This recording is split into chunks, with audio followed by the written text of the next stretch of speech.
Kapag may karamdaman tayo o ang ating mahal sa buhay, ang unang hakbang ay hindi ang matakot, kundi ang lumapit sa Diyos sa panalangin. Tandaan po, tayo po ay mananalangin sa ating Panginoon kapag tayo may karamdaman. Walang imposible sa Kanya. Maaari tayong humingi ng tulong medikal habang nagtitiwala sa kapangyarihan ng Diyos na kumikilos. Pangalawa, si Jesus ay nagpagaling ng maraming may sakit katulad ng sinabi ko ng unang bahagi ng ating pag-aaral. Sa Matthew 4:23, nilibot ni Jesus ang buong Galilea, pinagagaling ang bawat uri ng sakit at karamdaman ng mga tao. Mahabagin at maawain ang ating Diyos sa mga may sakit. Kayang-kaya niya pong pagalingin tayo kung meron lamang tayong pananampalataya. At kahit ngayon, sa inyong panonood ng video ito, naniniwala ako na ang kapangyarihan ng Diyos ay dumadaloy at kayang-kaya kang pagalingin sa iyong karamdaman. Sa kanyang ministeryo, ipinakita ni Jesus ang habag ng Diyos sa mga nagdurusa. Pinagaling niya ang mga bulag, pilay, ketongin at marami pang iba. Ang mga himalang ito ay patunay na may kapangyarihan siyang magpagaling at magligtas. Kapag tila wala ng pag-asa ang sitwasyon, alalahanin na walang imposible sa Diyos.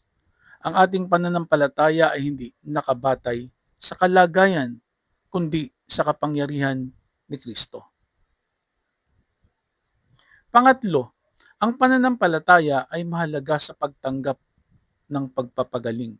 Kailangan nating magkaroon ng pananampalataya upang matanggap natin ang kagalingan. Sapagkat sinabi sa Mark 10:52, sinabi ni Jesus sa kanya, "Humayo ka, pinagaling ka na ng iyong pananampalataya." Grabe ang pananampalataya, no? Noong lumapit kay Jesus. Hindi ang laki ng ating pananampalataya ang nagpapagaling, kundi ang Diyos na ating pinaniniwalaan. Gayunpaman, hinihikayat tayo ng Panginoon na magtiwala sa Kanya kahit sa mahihirap na panahon. Sa halip na laging magtuon sa sintomas o problema, matutong manghawakan sa mga pangako ng Diyos, magbasa ng Kanyang salita, at manalangin ng may pagtitiwala. Pangapat, ang pagpapagaling ay hindi lamang pisikal. Sa Psalms 147:3, pinagagaling niya ang mga may bagbag na puso at tinatalian ang kanilang mga sugat. Maraming tao ang may sugat na hindi nakikita. Pagkabigo, depresyon, kalungkutan, at trauma. Ang Diyos ay may kakayahang magpagaling hindi lamang ng katawan, kundi maging ng puso at isipan.